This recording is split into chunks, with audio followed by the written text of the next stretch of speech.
வணக்கம். இன்றைக்கி என்ன வீடியோவில் பார்க்க போகிறோம் அப்படின்னா ஹோட்டல் ஸ்டைல் உருளைக்கிழங்கு தான் செய்ய போகிறோம். வாங்க எப்படி செய்யலான்னு பார்க்கலாம். அதுக்கு வந்து நான் 1/2 கிலோ உருளைக்கிழங்கு வந்து கழுவிட்டு எடுத்து வச்சுருக்கேன். இப்போ நம்ம இதை கட் பண்ணிக்கலாம். இப்படியே வேக வச்சோம் அப்படின்னா நமக்கு நல்லா வேகாது. அதனால் ஒரே சைஸில் கட் பண்ணிக்கிறேங்க.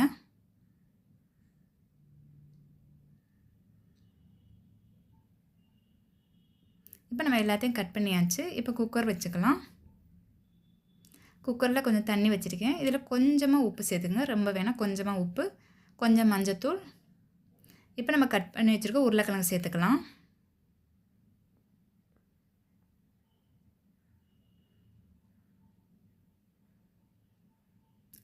இப்போ முழுகிற அளவுக்கு வேணால் இப்போ தண்ணி கொஞ்சம் ஊற்றிக்கலாம். இப்போ மூடிட்டு ஒரு விசில் வச்சு எடுத்துக்கோங்க. ரொம்ப வேணாம், ரொம்ப வேக வச்சிங்க அப்படின்னா குழஞ்சிடும். ஒரே ஒரு விசில் வச்சு எடுத்துக்கலாம். இப்போ வேக வச்சு நான் ஆற வச்சுட்டு உரிச்சிட்டு தோல் உரிச்சிட்டு நான் இது மாட்ட சைஸில் கட் பண்ணி எடுத்து வச்சுருக்கேன். நீங்களும் இந்த சைஸ்லேயே கட் பண்ணி எடுத்துக்கோங்க. இப்போ அது கூட வந்து வெங்காயம் 2 பெரிய வெங்காயம், கூடவே சின்ன மீடியம் சைஸில் தக்காளி 2, கூட வந்து கொஞ்சம் கருவேப்பிலை, ஒரு 7-8 பூண்டு வந்து தோல் நீக்காமல் அப்படியே நச்சு வச்சுருக்கேன். இது இருக்கட்டும். இப்போ நம்ம சமைக்கலாம். ஒரு கடாய் வச்சுக்கோங்க. கொஞ்சம் ஆயில் சேர்த்துக்கோங்க.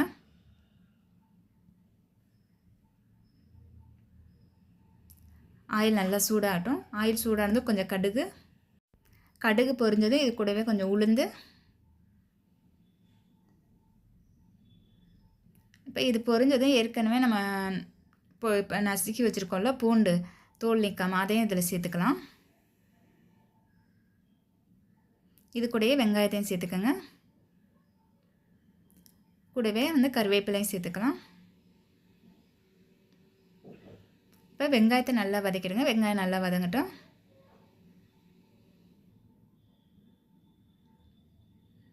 இப்போ வெங்காயம் வதங்கிடுச்சு. இப்போ இது கூட வந்து கொஞ்சமாக பெருங்காயத்தூள் சேர்த்துக்கோங்க. இப்போ இது கூடவே நம்ம கட் பண்ணி வச்சுக்க தக்காளி சேர்த்துக்கலாம்.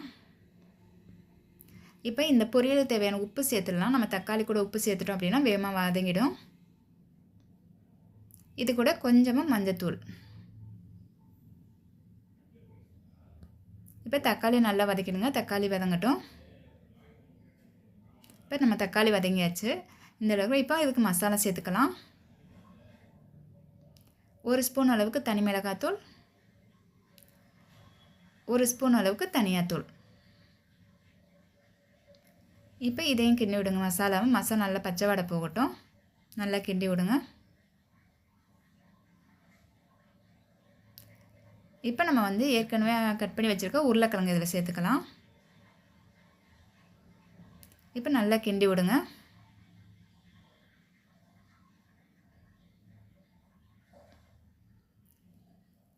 நல்லா மசாலா உருளைக்கிழங்குலாம் நல்லா தோணட்டும். நல்லா கிண்டிடுங்க. இப்போ மூடி வச்சிடலாம். இப்போ ஒரு 5 நிமிஷம் ஸ்டவ்வை சிம்மில் வச்சுட்டு மூடி வச்சுடுங்க. இப்போ 5 நிமிஷம் ஆயிடுச்சு. நமக்கு உருளைக்கிழங்கு பொரியல் ரெடி ஆகிடுச்சு. நல்லா கிண்டி விடுங்க. சும்மா கிண்டிட்டு இது கூட வந்து கொஞ்சம் கொத்தமல்லி சேர்த்துக்கலாம் கட் பண்ணிவிட்டு.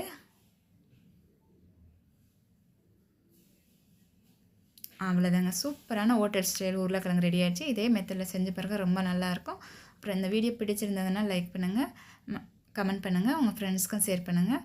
மறக்காமல் என்ன சேனலை சப்ஸ்கிரைப் பண்ணிவிடுங்க. நன்றி. அடுத்த வீடியோவில் பார்க்கலாம்.